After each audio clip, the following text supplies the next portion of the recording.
কক্সবাজারের টেকনাফে নাপ নদীতে মাছ শিকার করা জেলেদের অপহরণ মিয়ানমারের সশস্ত্র গোষ্ঠী আরাকান আর্মির জন্য নতুন নয়। মুক্তিপণ পেলেই ছেড়ে দেয় তারা। সম্প্রতি ঘটছে ভিন্ন ঘটনা। তারা অপহৃতদের কাছে মুক্তিপণ না চেয়ে শুধু নির্যাতন করেছে আরাকান আর্মি। কারণ হিসেবে জেলেরা বলছেন, আরাকান আর্মি শুধু জানতে চেয়েছে বাংলাদেশ সীমান্তে আইনশৃঙ্খলা রক্ষাকারী বাহিনীর ঘাঁটি ও অবস্থান।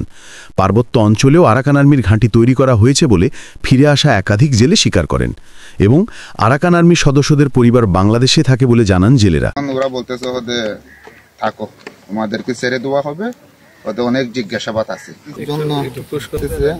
শাহপুরের দ্বীপে কই বাহিনী আছে, শাহপুরের দ্বীপের জেলে আছে বাহিনী আছে একটা বিজিবি, ওদেরকে চেকপোস্ট কোথায় কোথায় ওদের কোন স্থানে ওরা ডিউটি করে ওটা বলতেছে। আমি বলতেছি বুলারপাড়া একটা আর জালিয়াপাড়া একটা, আর মাঝে কোনো ডিউটি নাই। আমি ওই ব্যাপারে তথ্য দিয়া তারপর ওখানে তুমি মিথ্যা বলতেছো, আর ওখানে অনেক ডিপার্টমেন্ট আছে। ওইটা বলে আমাকে একটা বাড়ি দিছে। এই যে খারুঙের যে মিটারের খালো তার একটা আছে না মেইন তার, ওইটা নিয়ে তারপর আমি নীরবে থাকছি। ওরা আবার জিজ্ঞাসা করতেছে কত বাহিনী আছে বা কি আছে। আমি আর ওদের আর কথা বলি না। মাঝে একদিন আর কোনো কথা বলে না, প্রতিদিন দিন অনেক জিজ্ঞাসা করতেছে কি আছে, ওই একই প্রশ্ন বারবার জিজ্ঞাসা করতেছে।